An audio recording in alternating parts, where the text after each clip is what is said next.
Hello mga madam! Ito na po ang part 2. Nandito na po tayo sa Lourdes Grotto. At syempre, may story time po ako sa inyo. Alam niyo po bang maliit na butas po na yan? Hahawakan niyo po yan pag hihiling po kayo. Napaka-milagroso po. Alam niyo po ba dito po ako hiniling ni Mami at Daddy?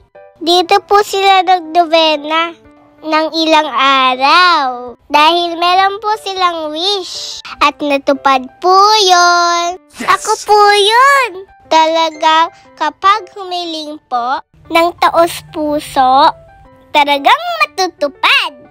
Kada po pupunta po kami dito, bumibili po kami ng bulaklak para ibigay po kay Nanay Lourdes. Gawin niyo rin po ito kapag nandito po kayo. 50 pesos lang po yan. Murang-mura. Huwag niyo din po kalimutan po ang kandila. Mahalaga po yan. Akyat na po tayo. Bigyan ko po kayo ng trivia tungkol po dito. Alam niyo po ba ang Lourdes Grotto po sa Baguio City ay isang banal na lugar? Matatagpuan po ito sa Mirador Hill at may 252 paitang na inaakyat ng mga deboto upang makarating sa tuktok kung saan naroon ang rebulto ng mahal na Birhen Maria ng Lourdes. Tuwing umaakyat po ang mga tao, hindi lamang po ito simple exercise ng katawan, kundi isang paglalakbay ng ating kaluluwa. Bawat hakbang po ay simbolo ng pagsisikap, pag-asa, at pagtitiwala sa Diyos. Kasuluyan po ito inaayos. Kaya iba po ang dadaan natin. Medyo nakakapagod po. Pero fighting. Water break. Tapos laban po ulit. Let's go. Maraming bisita po ang maakyat dito upang manalangin at pagsalamat. Yung iba po, pero din pong mga hiling. Habang umaakyat po, kahit nakakapagod, ay saya pa rin po.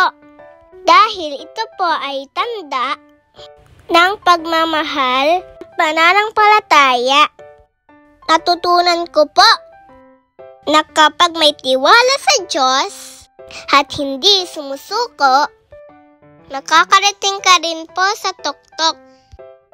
Tulad ng pag-akyat sa Lourdes Grotto. Nandito na po tayo sa tuktok.